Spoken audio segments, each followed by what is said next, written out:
Welcome to Spiro Prime Educational Institutions.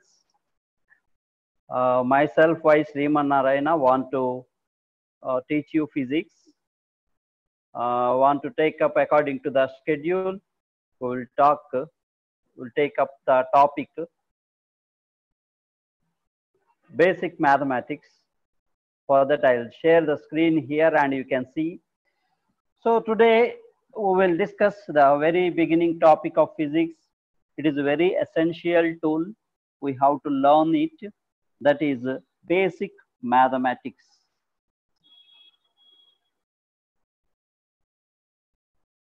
Okay. In the basic mathematics, the topics we need to learn are, the first thing is algebra, and the next thing is trigonometry,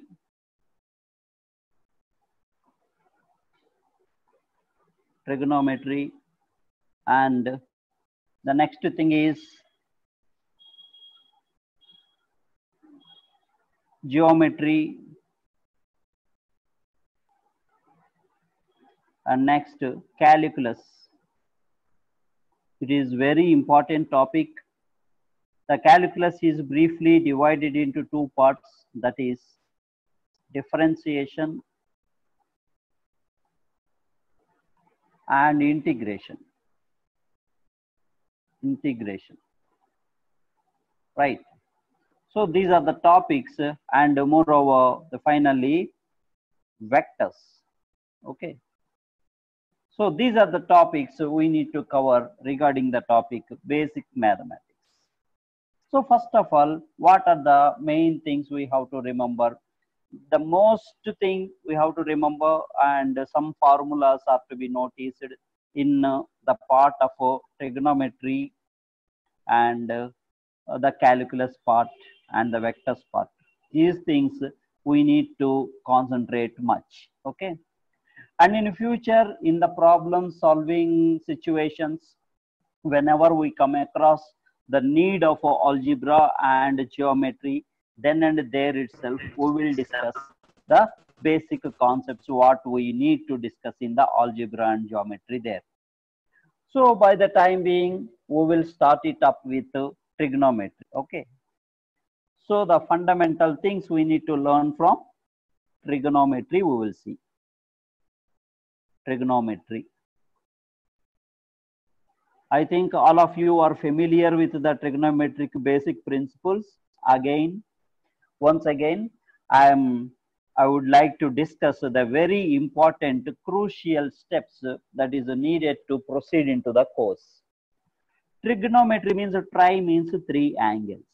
So in a right angle triangle, at some point angle theta, one of the angles will be 90 degrees. This is called opposite side, and this is called adjacent side, and this is the hypotenuse. According to Pythagorean theorem, hypotenuse is equal to square root of adjacent side square plus opposite side square. And the trigonometric ratios, basic trigonometric ratios are 6. They are sin theta is equal to opposite side divided by hypotenuse.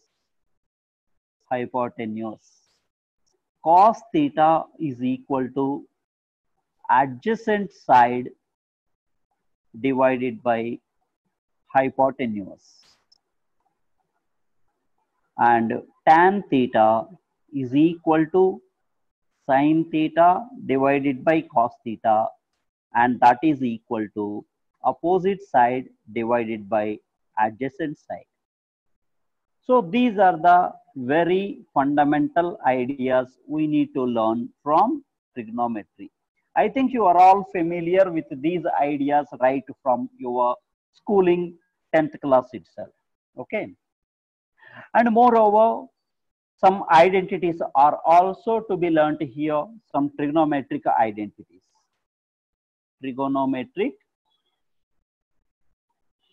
identities. We will see what are the trigonometric identities, right? So they are, the first thing is sine square theta plus cos square theta is equal to 1. Identity number 2 is secant square theta minus tan square theta is equal to 1. Number 3, cosecant square theta minus cot square theta is equal to 1. These three are very fundamental identities, right? And moreover, we need to learn from the trigonometric basic principles. They are sine A plus B expansion is sine A cos B plus cos A sine B, and sine A minus B is equal to sine A cos B minus cos A sine B. Cos A plus B is equal to cos A cos B minus sine A sine B, and cos A minus B equal to cos A cos B plus sine A sine B.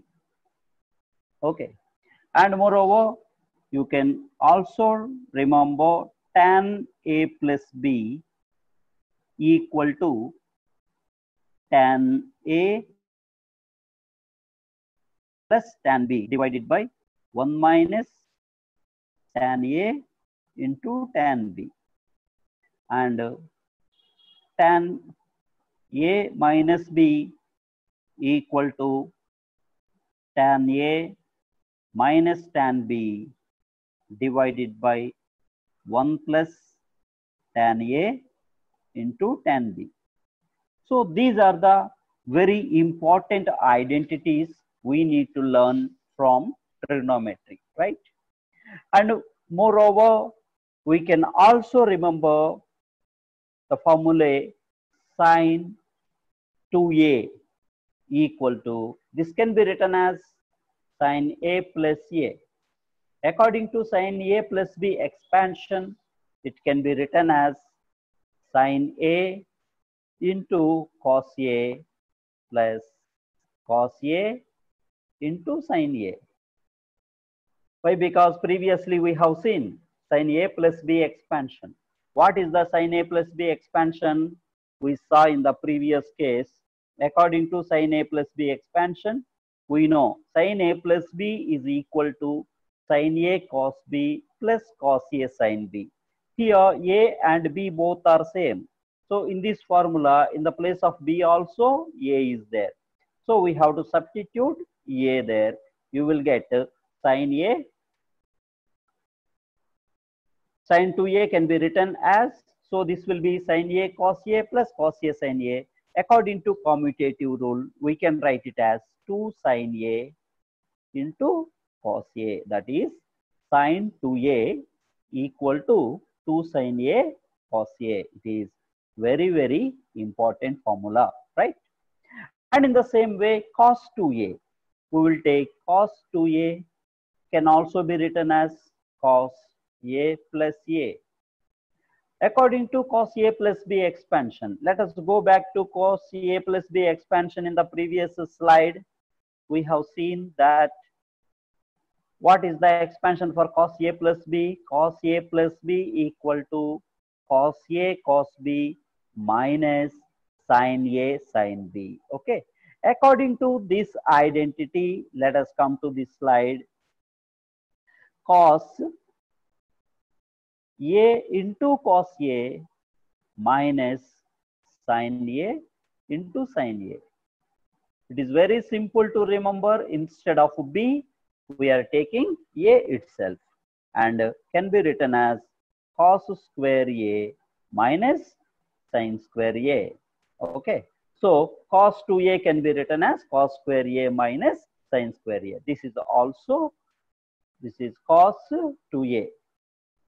Okay, cos 2a equal to cos square a minus sin square a. Sometimes the cosine term will be eliminated. Sometimes sine term will be eliminated. So to eliminate a cosine term, you can write it as cos square a can also be written as 1 minus sin square a. By substituting this result in this formula, we will get cos 2a is equal to 1 minus 2 sin square a. And also sin square a can be eliminated as cos 2a is equal to 2 cos square a minus 1. Okay. So now you can see the cos 2a expression, sin 2a equal to sin 2a, 2 sin a cos a, one important formula, and cos 2a is equal to cos square a minus sin square a, and cos square a, cos 2a can also be written as 1 minus 2 sin square a, and same cos 2a is equal to 2 cos square a minus 1. In these ways we can present, and in the same way you can go for tan 2a as well. Okay, what is the tan 2a? Let us see the value of tan 2a, right? Tan 2a is equal to, according to tan 2a formula, tan a plus b formula. What is the tan a plus b formula? Here you can see tan 2a formula. What is the tan 2a? That is tan a plus b is equal to tan a plus tan b divided by 1 minus tan a tan b. See this formula. According to this formula, in the place of b, we are going to substitute a. Okay. Then how it becomes? Let us see now. Right. Tan 2a is equal to tan a plus a. On expanding this, you will get tan a plus tan a divided by 1 minus tan a into tan a. After simplifying this, you will get 2 tan a divided by 1 minus tan square a. This is also a important expression for tan 2a. This is what so many times in physics applications we are coming across this formula. It is also very, very important. You have to notice, right? So, and some trigonometric values to be remembered. What are the important trigonometric values they are to be remembered? We will see now. Okay. So, important trigonometric values, that is for 0 degrees, 30 degrees, 37 degrees also very important, 45 degrees, 53 degrees also very important, and 60 degrees and 90 degrees. Of course, furthermore, you can go for degrees, 8 also. We will see whenever the applications are coming. For now, we are not concentrating on those values. Okay.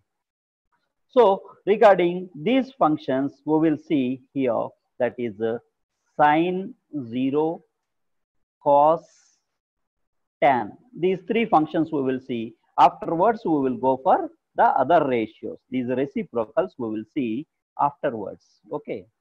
So what are these values? Let us fill these. Sine 0 is 0 and sine 30 1 by 2. Sine 37 is 3 by 5. Sine 45 1 by root 2. Sine 53 degrees is 4 by 5. And sine 60 degrees is root 3 by 2. Sine 90 is 1. And you can see the difference between the sine function and cosine function. The very basic idea of cos is cosine. That means co-function of sine theta. Okay. That means complementary function of sine theta. Complementary means you have to understand what is complementary. Complementary is complementary function, complementary angles we will see, complementary angles. That is theta 1 plus theta 2 is equal to 90 degrees in any case, then the values theta 1 and theta 2 are called complementary angles. So if theta 1 and theta 2 are complementary, theta 1 is equal to 90 degrees minus theta 2, or theta 2 is equal to 90 degrees minus theta 1. So these are called complementary functions, and the angles are called complementary angles, right? So here 0 degrees and 90 degrees, you see the sum of 0 and 90 is 90. So 0 and 90 are complementary. And 30 degrees and 60 degrees, see 30 and 60 are complementary, right? And 37 degrees plus 53 degrees is 90 degrees. So 37 and 53 are complementary. These are complementary pairs. And 45 degrees, who is the complementary for 45? The 45 itself is the complementary for 45, because 45 plus 45 is 90. Okay. So based on this, the complementary means the complementary angle. So for 0 degrees, what is the complementary of 0 degrees? 90. So for sine, whatever the value you get, the same result you will get here also. So cos 0 is 1. In the same way, all these values are repeated. Okay, complementary values are repeated here. So that's how you will get cos 0 is 1, cos 30 will be root 3 by 2, cos 37 is sin 40 53, that will be 4 by 5. Sin cos 45 is 1 by root 2, and sin cos 53 is sin 37, so that will be 3 by 5, and cos 60 will be sin 30, that will be 1 by 2, and cos 90 is sin 0, that will be 0, right? So like this, you will get complementary values. And tan theta, already we know that tan theta is equal to sin theta divided by cos theta. That means sin function values divided by cos function values. I am writing here in the table the tangent values. What are the tan values here? Let us see. Tan theta is sin 0. 0 by something is 0. So tan 0 is 0. And you see, tan 30 degrees is sin 30 value divided by cos 30 value. And dividing 2 gets cancelled, and it will become 1 by root 3. And tan 37, you see, this is the sin 37 and this is the cos 37. If you divide these two, divided by 5 will be cancelled, and tan 37 will be 3 by 4. And tan 45 degrees is sin 45 divided by cos 45. Both are same, so they will be entirely cancelled up, and thereby tan 45 is 1. And tan 53 degrees is sin 53 divided by cos 53, and on dividing, the denominator 5 will be cancelled, and you will get 4 by 3. And tan 60 degrees is sin 60 degrees divided by cos 60 degrees. Dividing these 2 gets cancelled, and it will become root 3. And tan 90 degrees is concerned, that is sin 90 divided by cos 90. And denominator containing 0 means anything divided by 0 will be infinity. These are the tangent functions. Like this, you can remember the sine values, cosine values, and tan values. These are the values very, very important in physics. In most of the applications, we are coming across these requirements. Okay.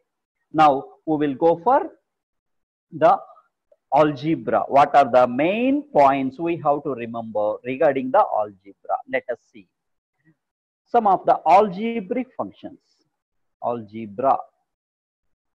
In algebra, the first and very important thing we have to remember is binomial expansion. Binomial expansion. we will see what is binomial expansion, right? Binomial expansion means any two terms. Bi means two. Two means x plus y. Trinomial means x plus y plus z. Polynomial means more than three. Trinomial, tetranomial, like that. Bi means two functions will be there, two variables are there, power n. This can be written on expansion as nc0 x to the power of n into y to the power of n minus 0 plus nc1 x to the power of n minus 1 into y to the power of 1 plus nc2 x to the power of n minus 2 into y to the power of 2 plus nc3 x to the power of n minus 3 into y to the power of 3 plus dash dash. In the middle, let us come across some obligative function ncr into x to the power of n minus r into y to the power of r plus so on. The last term is ncn x to the power of n minus n is 0, y to the power of n, right? It is x to the power of n, y power 0, I am sorry, y power 0, right? So let us see by example this one. And I will explain you how to write the expansion of NCR. The expansion NCR is equal to factorial n divided by factorial n minus r into factorial r. For example, let us see, for example, for suppose 4c3 is there. 4c3. According to this, in the place of n who is there, 4. In the place of r who is there, 3. So this will be factorial 4 divided by factorial 4 minus 3 into factorial 3. That is equal to factorial 4 means 4 into 3 into 2 into 1 divided by 4 minus 3. What is the 4 minus 3? Factorial 1. What is the factorial 1 value? 1 itself. Into factorial 3 means 3 into 2 into 1, right? So 3 into 2 can be cancelled. So factorial 4c3 is 4. In this way, in this expansion, these cofactors nc0, nc1, nc2, nc3, ncr, ncn, we can calculate on this expansion. We will take some binomial expansions like x plus y whole square, like that we will see, right? For example, let us take x plus y whole square, that is equal to 2c0 x to the power of 2 into y to the power of 0 plus 2c1 x to the power of 2 minus 1 into y to the power of 1 plus 2c2 x to the power of 2 minus 2 into y to the power of 2. You can observe one thing here, the power of x is gradually decreasing. Here the power is 2, 2 minus 1 and 2 minus 2. Until it becomes 0, the expansion continues. And y power, you see, y power is gradually increasing. Y power 0, y power 1, y power 2. Until this power reaches, this will be repeated. So according to factorial series, we know that 2c0 is factorial 2 divided by factorial 2 minus 0 into factorial 0 into x square into y power 0 means 1 plus 2c1 means factorial 2 divided by factorial 2 minus 1 into factorial 1 into x to the power of 1, y to the power of 1 plus 2c2 means factorial 2 divided by factorial 2 minus 2 into factorial 2 into x to the power of 0 into y to the power of 2. Now let us see its simplification. Factorial 2 means 2 into 1 divided by factorial 2 again is 2 into 1 into factorial 0 is 1, right? Factorial 0, you have to remember this.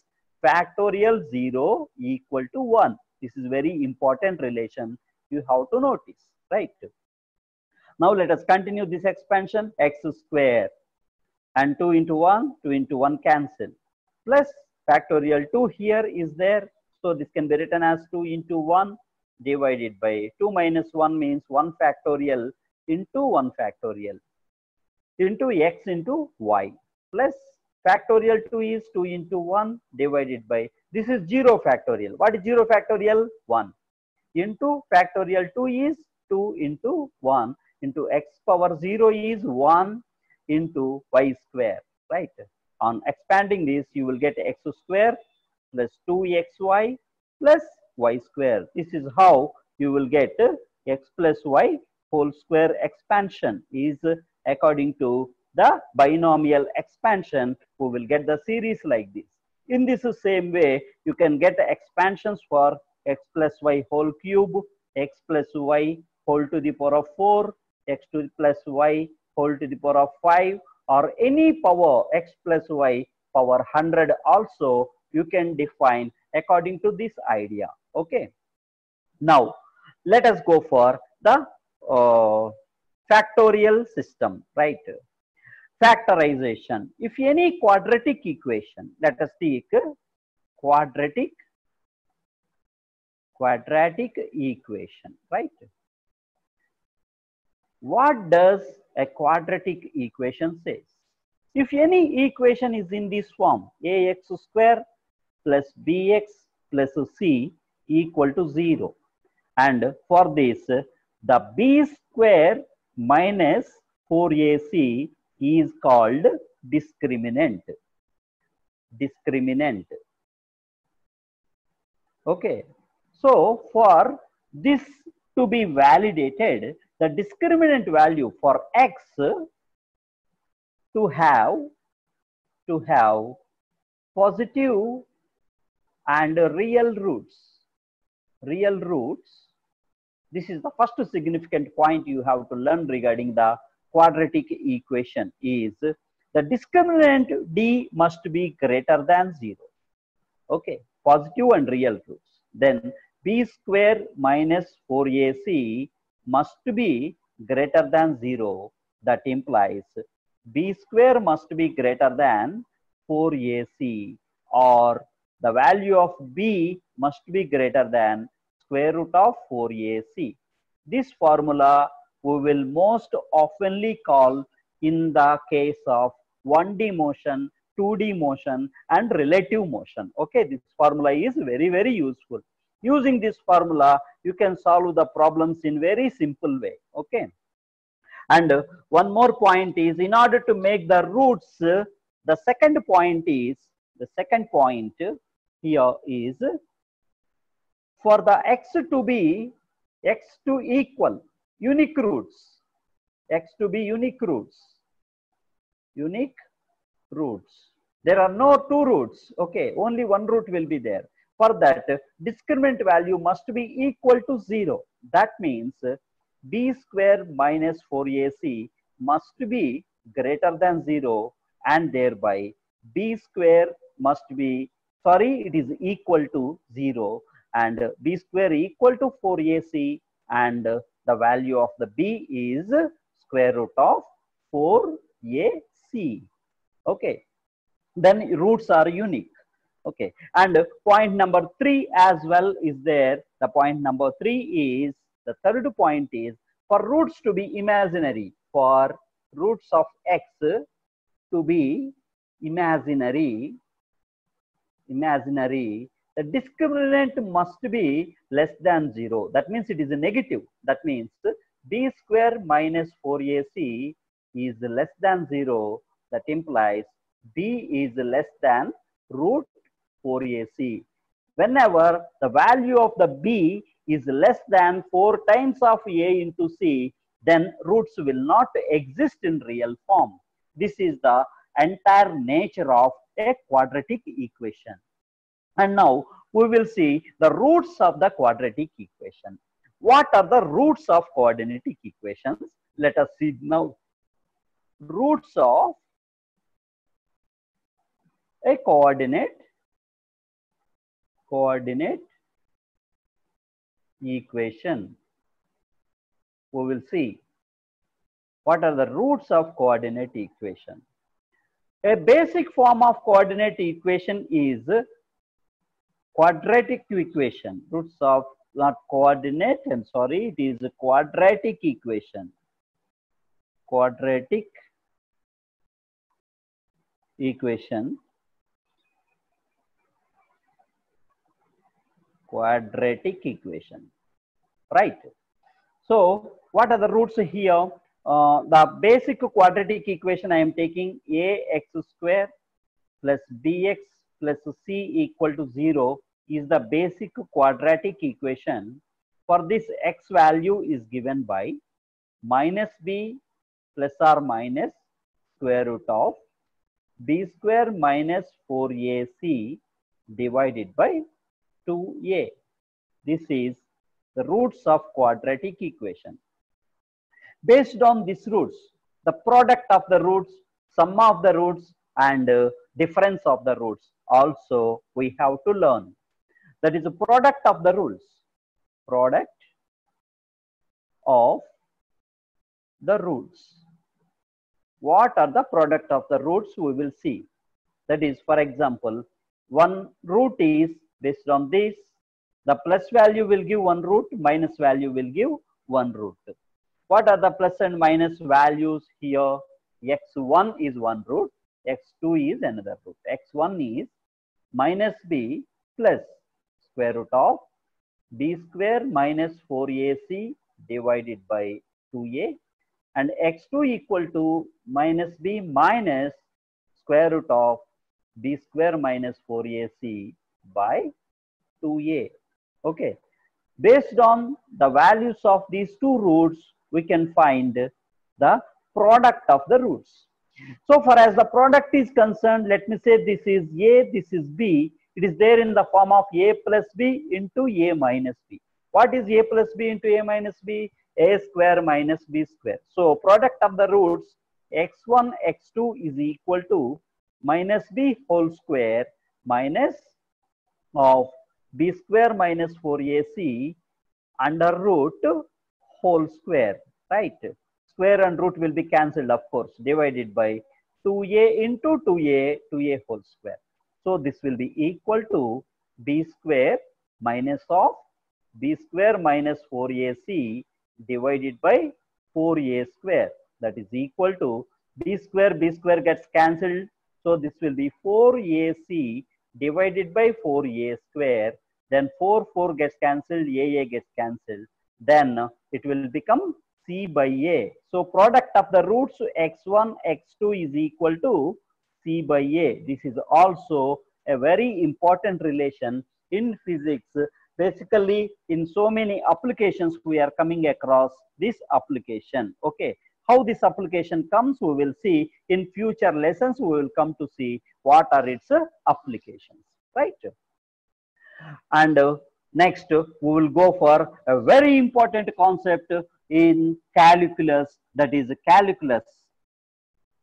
Calculus, okay. Calculus is discussed in two ways. That is, one is differential calculus. Differential calculus. And the second thing is integral calculus. Integral calculus. Okay. The very basic forms I will discuss here regarding the differential calculus and integral calculus. That is, in the differential calculus, first we will see the differentiation. Differentiation we will see first. Differentiation. Okay. The very fundamental form I will discuss here regarding the differentiation, that is very fundamental form I am writing here, that is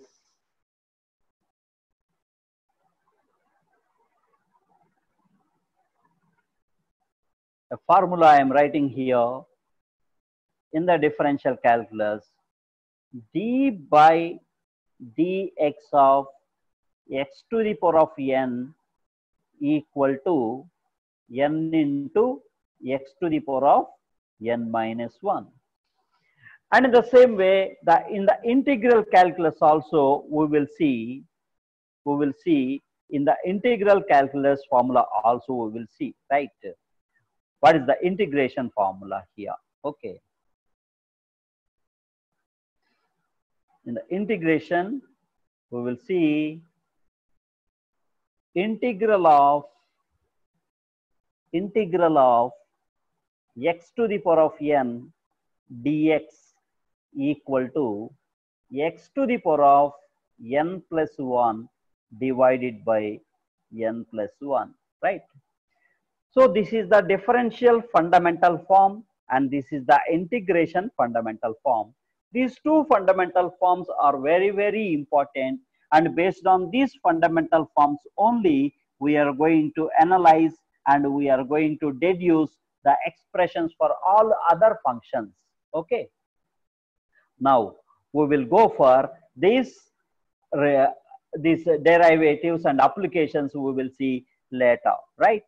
And in the applications of the physics, when and where these applications are required, there we will apply and see. Okay. Now we will go for vector calculus, vector algebra or vectors we will see simply. So first of all, we need to learn what are the scalar quantities and what are the scalar quantities and what are the vector quantities. Vector quantities we will see, right? Scalar quantities are those who has only magnitude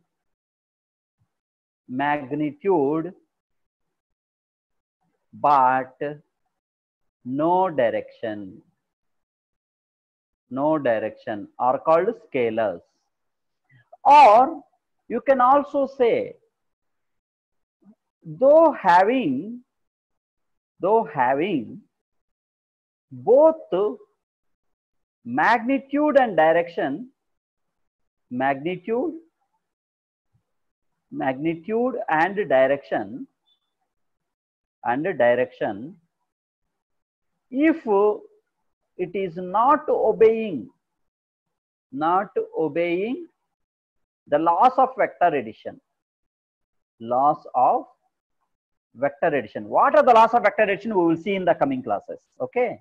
Laws of vector addition is not following, then they are called scalars.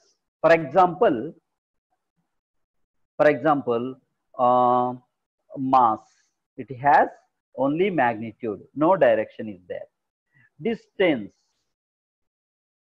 speed, and volume is also a scalar. Pressure, these are all having only magnitude like this, and so on. Work, power, energy, these are all the quantities which have only magnitude but no direction. For example, some peculiar cases are there. In the case of the scalars, they are electric current, you see, it has magnitude and direction, but still it is a scalar. Why? Because it is the electric current is not obeying the laws of vector addition. That's why this is called scalar. Okay. So scalar physical quantity is one which has though it has both magnitude and direction, if it is not obeying the laws of vector addition, it is called a scalar, right? Now we will go for a vector quantity. Vector means it should has both magnitude and direction, right? Both must be there for a vector. right? What are the examples of vector?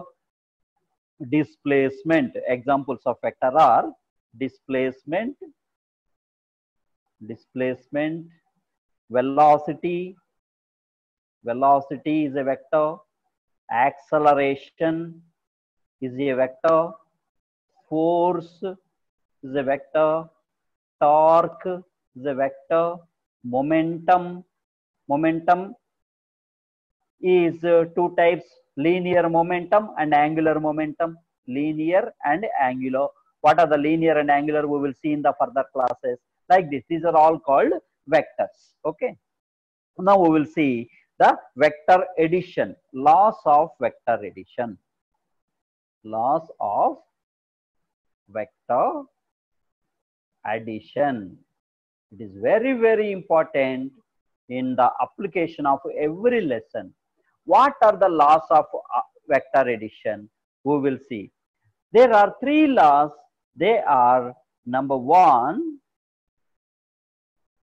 parallelogram law of vector addition. Number two, triangle law of vector addition. Its applications are very, very important in particularly in relative motion. Relative motion means rain boat problems, rain umbrella problems, aircraft wind problems, like that.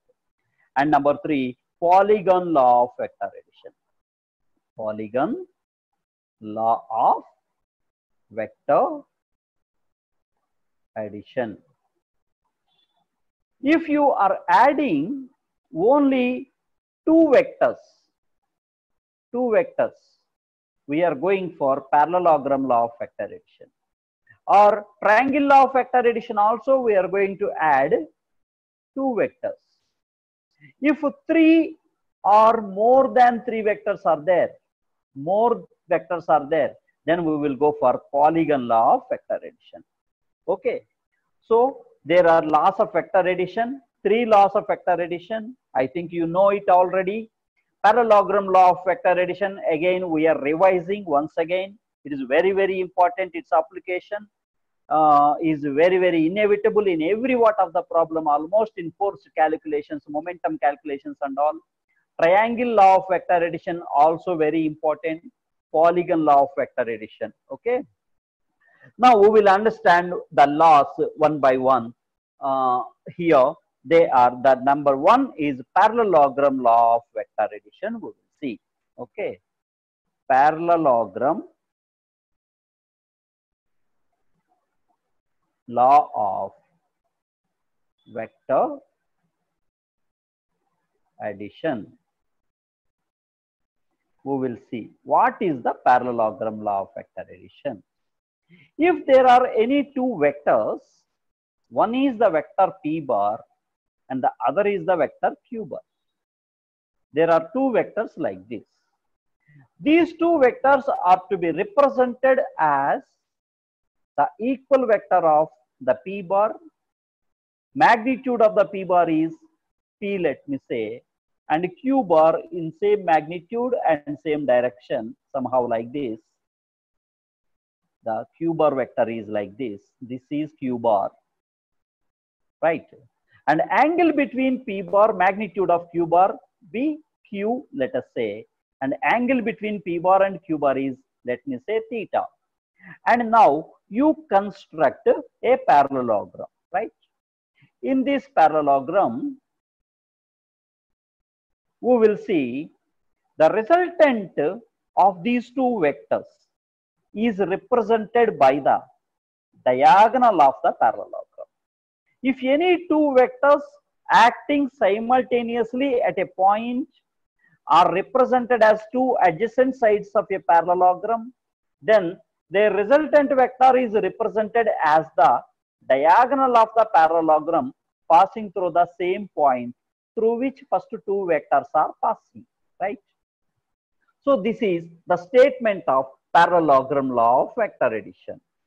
And so far as the magnitude of this resultant is concerned, so far as the magnitude of the resultant is concerned, magnitude of R bar is derived according to this. If this is the angle theta, this will be Q, and from here to here, this is Q cos theta, and from here to here, this length is Q sin theta, and from this big triangle, from this entire triangle, you can say R square is equal to adjacent side plus opposite side whole square, that is P plus Q cos theta whole square plus Q sin theta whole square. And on expanding this, we will get R square is equal to P square plus Q square cos square theta plus 2PQ cos theta plus Q square sin square theta. And in these two terms, you can see Q square cos square theta, Q square cos square theta. You can take Q square common of these terms and can be written as P square plus Q square into cos square theta plus sin square theta plus 2PQ cos theta. And we know in the very beginning slide, we have come across the trigonometric identity cos square theta plus sin square theta is equal to 1. And so the resultant can be written as R is equal to this square. I am shifting to that side. It will become square root. And then it will become R equal to square root of P square plus Q square plus 2PQ cos theta. Okay. So this is the expression for resultant of magnitude of the resultant vector. And moreover, so far is direction is concerned. What is its direction? Let me say this is making, the resultant is making an angle alpha with the vector P bar and beta with the vector Q bar, right? So alpha and beta are supposed to be found. Now we will see the direction of the resultant. So far as the direction of resultant vector is concerned, direction of resultant vector we will see. For example, in this triangle, this is the alpha and this is the resultant, and this adjacent side is P plus Q cos theta, and this side is Q sin theta.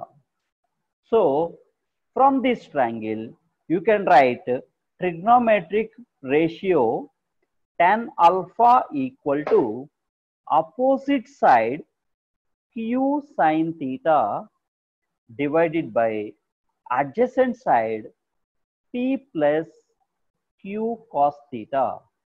Then the value of alpha is equal to tan inverse Q sin theta by P plus Q cos theta. This is the way you can find the resultant vector. Okay, this is the resultant direction. Okay, direction can be found according to this relation. Okay. Now in this applications of parallelogram law of vector addition is concerned, the applications are some special cases we see. Some special cases. Okay. What are the special cases? In the previous slide, we came to know that resultant is equal to magnitude of the resultant is square root of p square plus q square plus 2pq cos theta. Okay. And this is the magnitude of resultant, right? And now, based on that, the magnitude of the resultant can be found here as the first special case is when angle between the two vectors is 0 degrees. The second case is angle between them is 180 degrees. And third case is angle between them is theta equal to 90 degrees. And the next case is when mod p bar equal to mod q bar. These are the significant results we have to notice, right? So these special cases at these particular angles, what happens to the resultant, we will see now. Okay. The first point is when theta is equal to 0 degrees. That means the vector p bar is acting like this, and the vector q bar also is acting like this. The angle both are parallel. So magnitude of p bar is, let me say p, and magnitude of q bar is, let us say this is q. Okay. So according to the formula, what is the formula? We have the formula we need. We have is r is equal to square root of p square plus q square plus 2pq cos theta, right? In this, whenever theta is 0 degrees, cos 0 is equal to 1. And then it becomes, what is the remaining term? P square plus q square plus 2pq. So that will be square root of p plus q whole square. According to binomial expansion, we saw in the last class, the square and root will get cancelled. So r will be maximum in magnitude, and that is equal to mod p plus mod q. This is the maximum resultant. If p is acting like this and q is acting like this, whatever the q amount is here, that will be added here. This is the vector all called the resultant vector. So magnitude of the resultant is from here to here, this is the value p, and from here to here, this is the value q. So magnitude of resultant is p plus q, right? Magnitude of resultant is p plus q. Okay. Now we will go for the second point. What is the second point? The second point is theta equal to 180 degrees. Okay. That means vector p bar is acting like this. This is the vector p bar, and magnitude of p bar is p, and vector q bar is acting like this. Opposite to that, this is q bar, magnitude of q bar is q.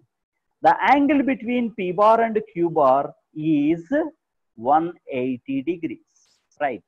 Then the resultant vector will be along maximum magnitude. So the resultant vector will be like this, and the magnitude according to the formula we know, r is equal to square root of, same formula we are taking, p square plus q square plus 2pq cos theta. Whenever theta is 180 degrees, cos 180 value is, cos 180 is minus 1. After substituting this, you will get r is equal to square root of p square plus q square minus 2pq. What is this value? That is square root of p minus q whole square. That is equal to, square and root gets cancelled, and you will get magnitude of resultant is p minus q, is r value will be minimum here, right? So this will be the r minimum. So r minimum is equal to p minus q. If q is maximum, then q minus p. So the resultant direction will be along the vector which is higher in magnitude. Okay, this is the point you have to notice here. And one more thing is, the third point is whenever theta is equal to 90 degrees. If p bar vector P bar vector is perpendicular to Q bar vector. Q bar vector. Magnitude of P bar is usually P and magnitude of Q bar is Q. The angle between them is 90 degrees. Then the resultant vector is to be resolved by constructing a parallelogram. This is the Pythagorean result. R is given by, as usually, the formula if you take P square plus Q square plus 2PQ, what is cos theta here? 90 degrees. What is the value of cos 90? It is 0. So this entire term becomes 0 and the magnitude of the result becomes P square plus Q square under root is the magnitude of the resultant. Okay. So this is the way you can find the resultant of two vectors which are mutually perpendicular to one another, right? And now we will go for when two vectors of same in magnitude. Okay, when two vectors of same in magnitude, right? When P equal to Q. This is the fourth significant point we have to consider. We will take the formula R is equal to square root of P square plus Q square plus 2PQ cos theta. This is the as usual formula we are following. And this is equal to P square, Q also P. So this will be P square plus 2 into P will be P square cos theta. P square plus P square, 2P square. Here 2P square is there. So you take 2P square common. 2P square into 1 plus cos theta. 1 plus cos theta in trigonometric identities, you can write it as, it is a very, very important formula. It can be written as 1 plus cos theta is equal to 1 plus cos theta equal to 2 square by 2. This is very important formula you have to notice, right? So here the same thing came here. 1 plus cos theta is equal to 2 cos square theta by 2. So let us substitute this value here. That is equal to square root of 2P square into 2 cos square theta by 2. That is equal to root over 2P cos theta by 2 whole square. Square and root get cancelled, and that is equal to 2P cos theta by 2 or 2Q, because P and Q are same, so it can be written as 2Q cos theta by 2. So this is the resultant, okay, when P and Q are equal, right? These are the significant points we have to notice, right? And with some angles, if P and Q both are same, with some examples also we will see. We will take some examples here. If this is the vector P and another vector also P, and angle between them is 60 degrees. What is the resultant magnitude is asked to find. If the angle is 60 degrees, if two vectors are same, then the resultant will bisect. The resultant will bisect the resultant vector, bisect the angle. That means if this is the resultant means equal angles on with either vectors. So this will be 30 degrees and this also will be 30 degrees. And magnitude of the resultant R is equal to 2P cos 60 degrees by 2. What is 60 by 2? It will be 30 degrees. And R will become 2P into cos 30. What is the cos 30 value? Root 3 by 2. Root 3 by 2, right? So 2 and 2 gets cancelled here, and you will get magnitude of the resultant R is equal to root 3P is the magnitude of the resultant. Okay, and if the angle between the two vectors is 120 degrees, for example, if theta is, next example is example 1, Example 2, we see if angle between the vectors is 120 degrees, this is one vector and this is another vector, right? This is P, this magnitude also will be P, right? And the angle between them is theta equal to 120 degrees, we'll see, okay? Because these applications are most frequently are being repeated in our exams. That's why I am discussing these examples particularly. Angle between them is 120 degrees. Now we are supposed to find the resultant. You construct a parallelogram here. The resultant will be appeared somehow like this. And what is the magnitude of the resultant? Formula is 2p cos 120 by 2. What is 120 by 2? If you cancel it, this will become 60 degrees, right? What is cos 60? Cos 60 will be 1 by 2.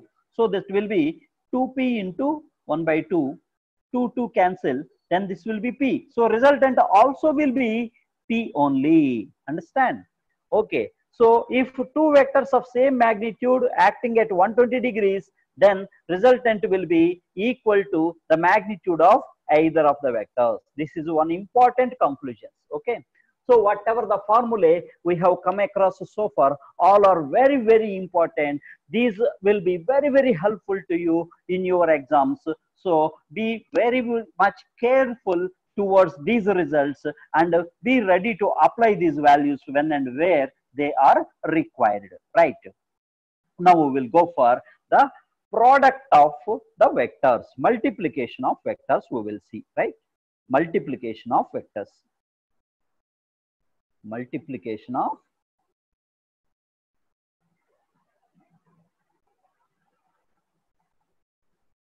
vectors. So far as the multiplication is concerned,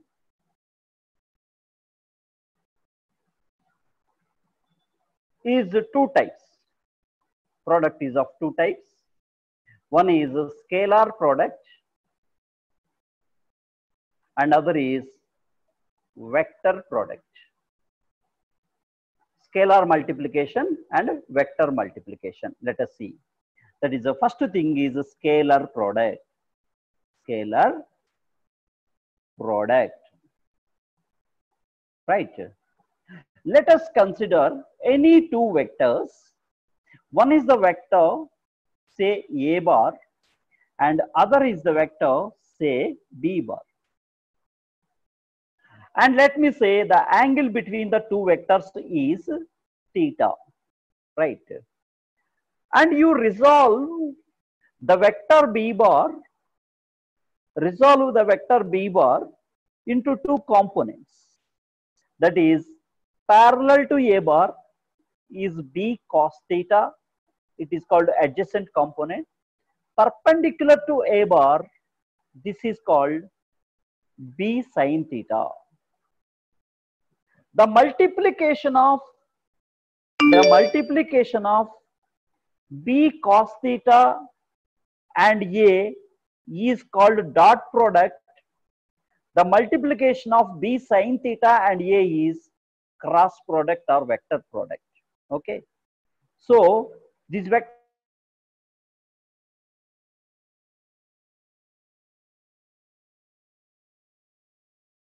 and vector product is called cross product. Cross product. Right. Now we'll see what is a dot product and what is a cross product. It is very simple. The first thing is dot product. We will see dot product.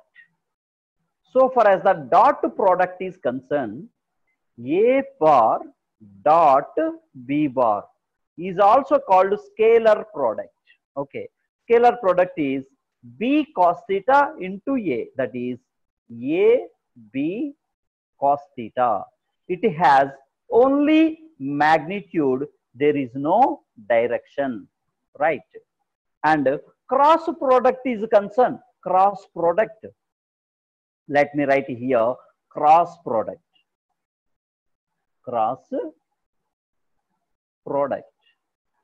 What is the cross product? Let us see. Here,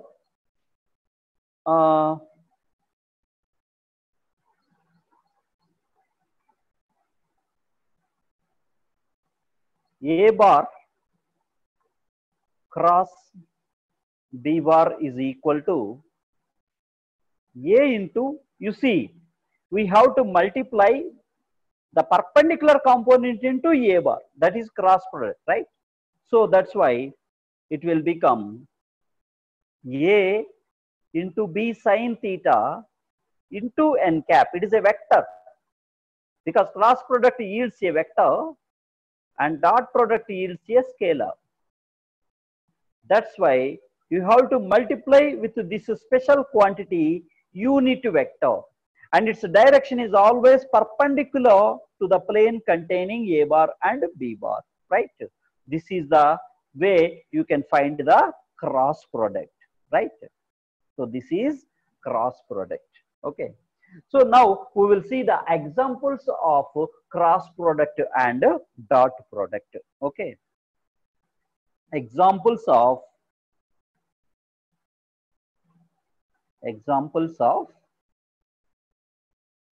cross product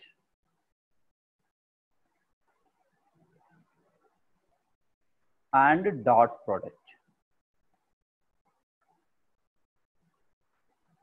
We'll see. Okay. So what are the examples? For suppose if this is, let me consider any two vectors. One vector is A bar and the other vector is B bar. Okay. Cross product we are discussing. Cross product means the B bar should be resolved perpendicular to A bar. If angle between A bar and B bar is theta, then this will be B sine theta, right?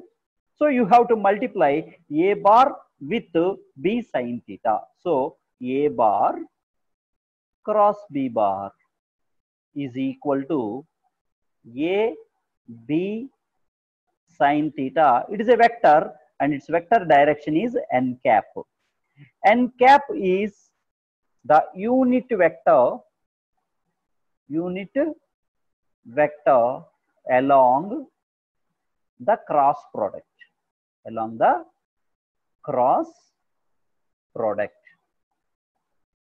The very best examples of cross product are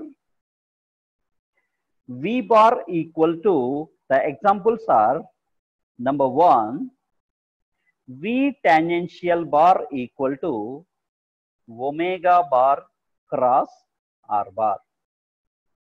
That means if any body that is describing a circular motion, then with respect to center, its position vector is R bar and its tangential velocity is a tangent. It is the tangential velocity, and rotational vector omega bar is upward according to the direction of rotation. You can find it. And then V tangential bar is given by omega bar cross R bar. If omega bar is perpendicular to R bar, then angle theta becomes 90 degrees. If theta is 90 degrees, magnitude of the cross product will be maximum.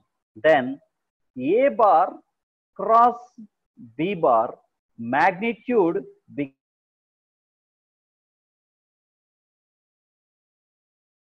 90 degrees. What is the value of sine 90? 1. So this will be AB. That means mod A bar cross B bar will be simply AB, right? And the second best example is aerial vector. Area vector. Okay. And aerial vector is given by, this is the length L bar and this is the breadth B bar. And if you construct a parallelogram or a rectangle, then area of this rectangle will give you is a vector. Area is a vector, and the aerial vector is given by A bar is equal to L bar cross B bar. and its direction is according to the direction of curling. You move your fingers along L bar first and then along B bar. Your right hand fingers will be curled like this. Then you will get a sense of rotation in anti-clockwise direction like this. In this anti-clockwise direction, you grip your curling right hand fingers. Stretched thumb indicates the outward direction, that is giving the direction of cross product. Okay. So this is the second best example for aerial vector, right? Next, angular momentum. Very, very important point in the lesson rigid body dynamics. Angular momentum, right? Represented by L bar is equal to R bar cross P bar. Let me explain you how to understand the angular momentum. For example, if any particle of mass m is moving in one particular direction with a velocity v bar, and with respect to some point, its position vector is found as r bar. This point of reference is O, let me say, then angular momentum about the point O is given by r bar cross. Angular momentum is nothing but linear momentum is m into v bar. So this can be written as mv bar, and this is equal to m into r bar cross v bar is the angular momentum, right? And here also you can apply if theta equal to 90 degrees, then angular momentum is given by mvr. Okay. In the case of the projectiles and in the case of the translating bodies, in the case of rotating bodies, in so many cases we have the applications of finding the angular momentum. Okay. And one more best example for the cross product is torque. Third best example for the cross product is torque.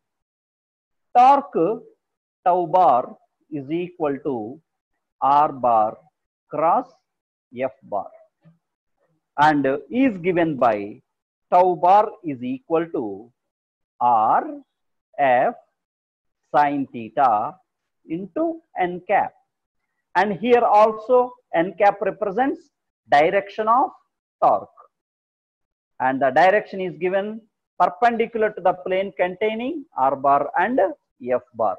Okay. For example, if you consider any rigid body and with respect to some point, something like O, if any point P is there and the position of the P with respect to O is r bar, and a force is applied on the P bar is somehow like this, then the torque vector is given by tau equal to rf sin theta into n cap, or in vector notation this can be r bar cross f bar. Okay. And here the force vector is resolved into two components. This is f, it is the angle theta, it is f cos theta, and this is the component f sin theta, f sin theta. The product of f sin theta into r will give you the torque, right? So this is the way you can find torque. Now let us understand, if the vectors are given in rectangular form, if the vectors are given in, if vectors are in rectangular form,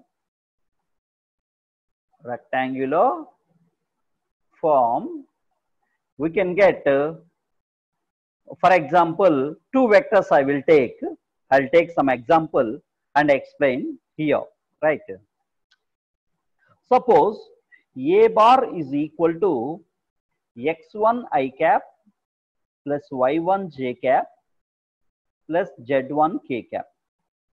and B bar equal to X2 I cap plus Y2 J cap plus Z2 K cap. Then A bar cross B bar can be found with direction using a determinant method. You take I cap, J cap, K cap in the first row of matrix columns. Then first vector is A bar. You write coefficients of A bar here, that is X1, Y1, Z1, and next coefficients of B bar is X2, Y2 and Z2, and you will get, you expand by the first row. After expanding by the first row, you will get I bar, I cap into, after eliminating first row, first column, the remaining terms you have to write here. They are Y1, Z1, Y2, Z2. And if it is plus, next term will be minus. And when you take minus, then you eliminate J row and J containing column and write the remaining elements here, right? Then you will get minus J cap into X1, Z1, X2, Z2. And next, you eliminate the K cap containing row and column, and remaining terms you write here. You will get plus K cap into, first plus, next minus, next again plus, into the remaining terms are X1, Y1, X2, Y2. And now you expand the two-dimensional 2 by 2 expansion of the determinant. Then it becomes I cap into Y1 Z2 minus Y2 Z1 minus J cap into X1 Z2 minus X2 Z1 plus K cap into X1 Y2 minus X2 Y1. Okay, so this is the expansion of A bar cross B bar. It is very, very important expansion. You have to remember this whenever you are getting the expansion for the torques, the calculation of angular momentum, the calculation of tangential velocities and all. In the same way, we will go for the examples of dot product. Okay, examples of dot product. Dot product means, you know what is the dot product? Dot product is the scalar product. Scalar product means it has only magnitude, but there is no direction.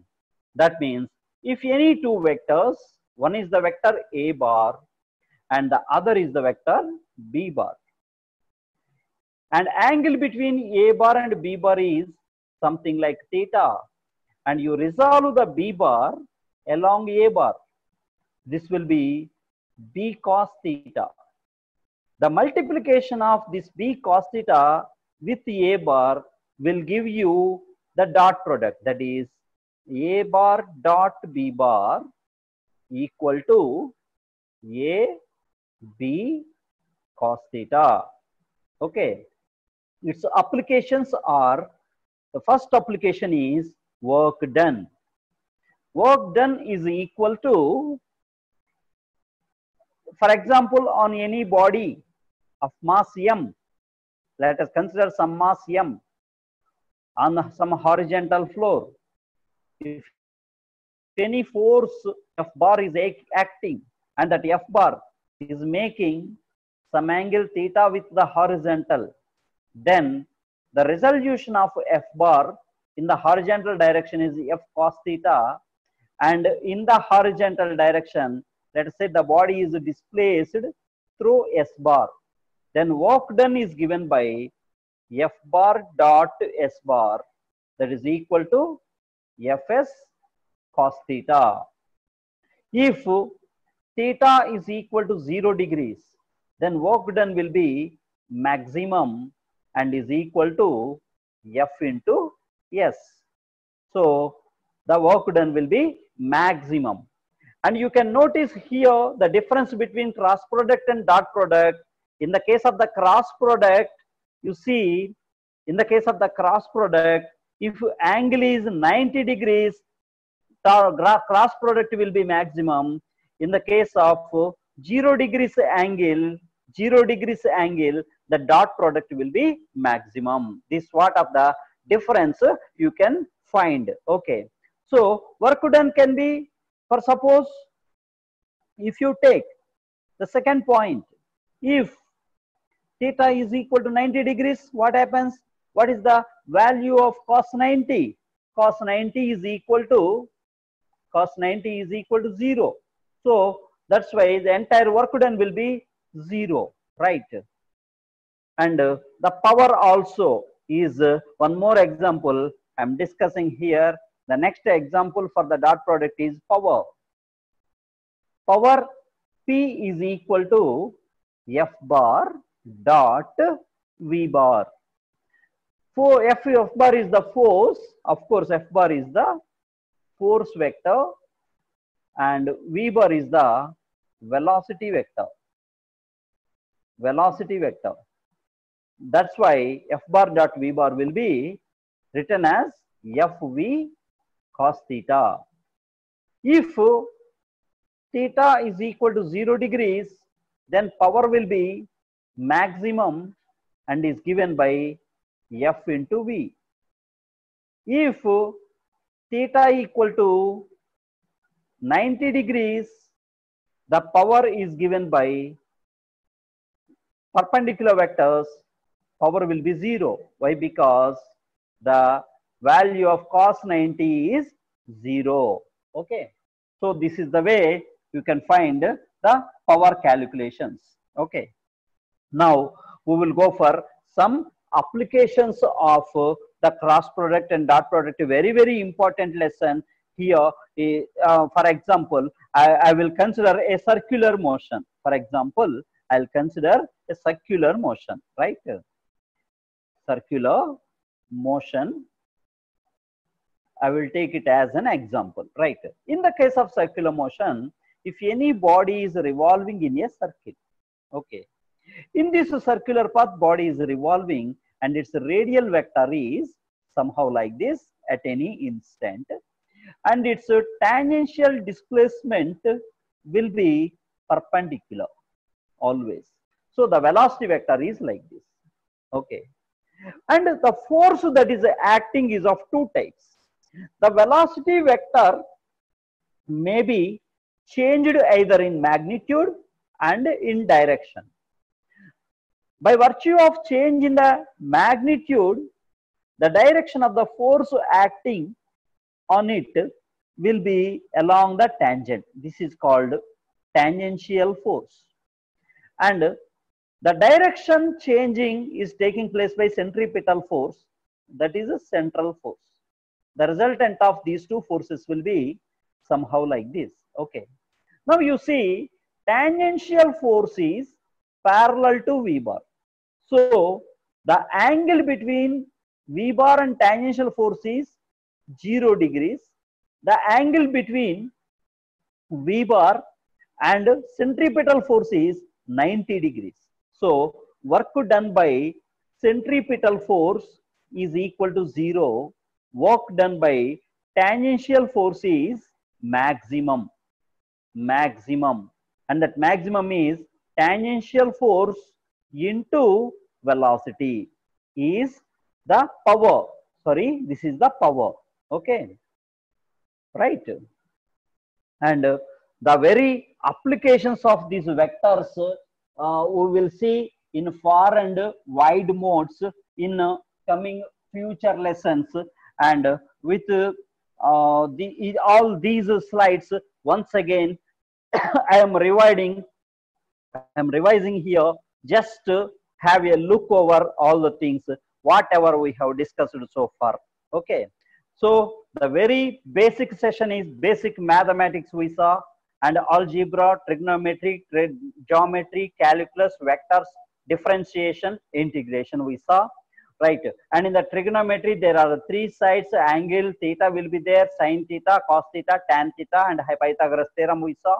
And trigonometric identities we saw: sin square theta plus cos square theta equal to 1, secant square theta minus tan square theta equal to 1, cosecant square theta minus cot square theta equal to 1, and sin A plus B, sin A minus B, cos A plus B, cos A minus B, tan A plus B, tan A minus B. Expansions we saw, and these are very, very important expansions.